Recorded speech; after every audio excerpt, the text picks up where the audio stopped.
Hey guys, I'm Game Advisor and welcome back to another V-Rising video. Today we're going to be talking about where to find all the late game resources that you're going to need, since you're going to have to grind a ton of them when you do reach that point in the game. With that being said, let's go ahead and get started.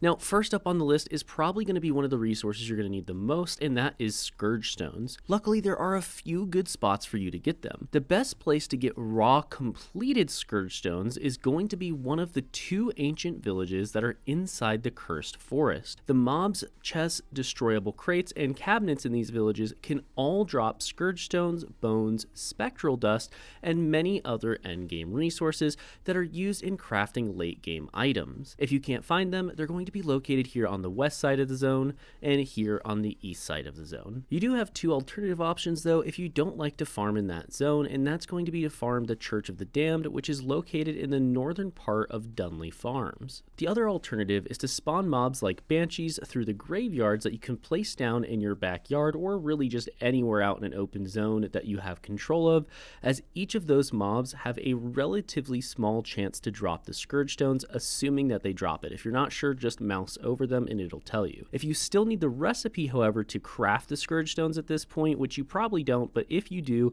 you just need to take out Leandra the Shadow Priest, who is located in the Church of the Damned. Next is Scales and Pristine Hide. Scales and Pristine Hide will primarily be found inside the Cursed Forest. Spiders and toads will drop scales for you in varying amounts, whereas cursed wolves, bears, stalkers, and the larger big green toads will drop Pristine Hide. After that is the silkworms. Silkworms are required to make silk, which is needed to make the highest end armor in the game, and it can be found by breaking the white eggs located inside the spider cave. The spider cave can be found in the northeastern part of the Cursed Forest, just in case you're having trouble finding it. Next is ghost mushrooms, and ghost mushrooms are just about everywhere in the Cursed Forest. You just need to keep your eyes peeled for them. They look like little blue glowing mushrooms, so if you're having trouble finding them, just keep your eyes peeled as much as you possibly can and you will start to get the hang of it, and you'll start catching them out of the corner of your eye when you're not even looking for them. They're pretty much all over the zone.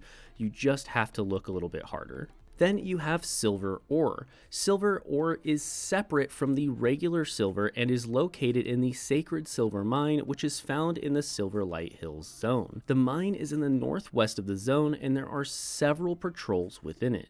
You will only be able to carry a certain amount of silver though, as once you go past a certain amount, you will start taking ticking damage. This can be avoided via silver resistance items such as the cape that gives you an extra 15 silver resistance, or through silver resistance potions in order to allow you to carry even more of it without taking that damage. Next is late game gems in Twilight Lotus. The late game gems in Twilight Lotus are both found inside the Harpy's Nest area, which is located in the northern part of Silverlight Hills. These guys can be annoying and there isn't really a whole lot of shade while you're there, but regardless, this is the only place we were able to find Twilight Lotus, which looks like this in case you're having trouble finding it. It's worth mentioning that if you take the time to actually kill all the harpies in the zone too, they also have a chance to drop schematics and gem dust if that's something you're looking for. If you also don't have the recipe to craft the highest tier of gems yet, all you need to do is simply kill Maureen the Stormring Matriarch, who is located inside that same harpy's nest. Following that is Primal Blood Essence.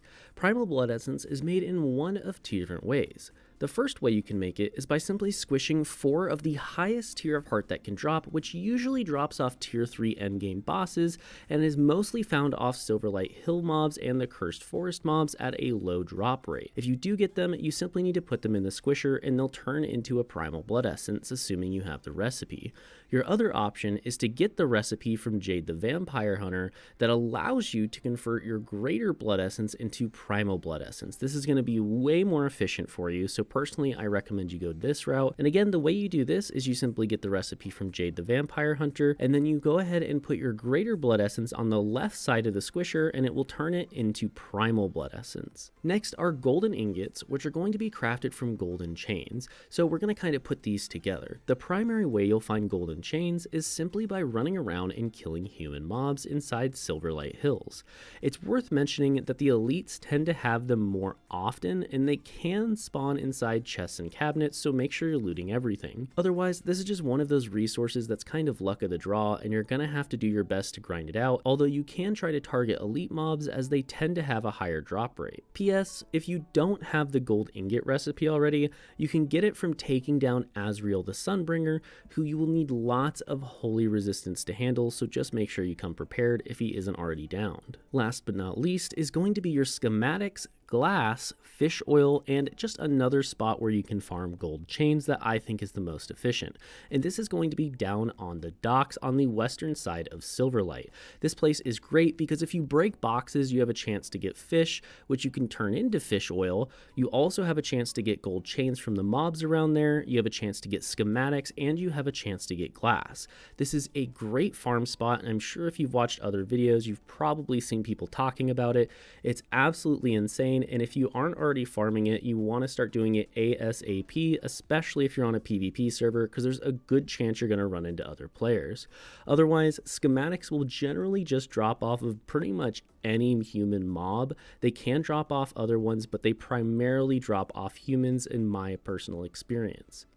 With all that being said, thank you guys so much for watching this video. I hope you enjoyed it and found something informational that you were able to use.